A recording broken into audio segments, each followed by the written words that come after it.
প্রথমে ক্ষমা চেয়ে নিচ্ছি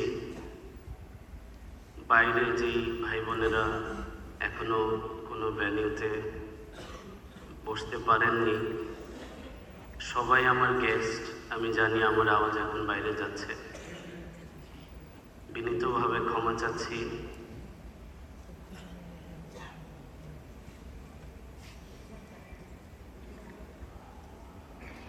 বাইরে যারা আছেন তাদের কাছে আবারও ক্ষমা চাচ্ছি, আমি আওয়াজ পাচ্ছি, আমাকে মাফ করবেন যে আমরা সবাইকে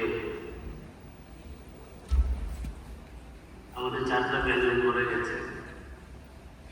এখানকার যতগুলো চেয়ার আছে সব ভরে গেছে, মানে পুরো বিআইসিসিতে যত চেয়ার আছে বাইরে থেকে যা আনা হয়েছিল সেগুলো ভরে গেছে ইনস্ট্যান্ট। এখন যারা বাইরে আছেন সবাইকে আমি রিকোয়েস্ট করছি কাইন্ডলি একটু, আমিও দাঁড়িয়ে থাকবো এই পুরো সময়, আমি বসবো না। আপনি আমার সাথে আমরা এক টিম আকারে এই 3টা ঘন্টা আমি রিকোয়েস্ট করবো, আমি দাঁড়িয়ে বলি, আপনি কাইন্ডলি বাইরে একটু দাঁড়িয়ে শুনবেন প্লিজ।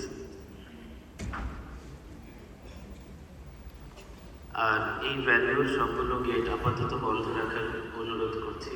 ভলেন্টিয়ার ভাইয়েরা যারা আছেন এই ভ্যালুর সবগুলো গেট বন্ধ রাখুন, শুধু ভিআইপি গেটটা এদিকে বন্ধ করে রাখুন।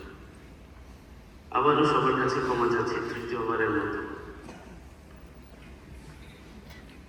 বিসমিল্লাহির রহমানির রহিম। কেমন আছেন সবাই?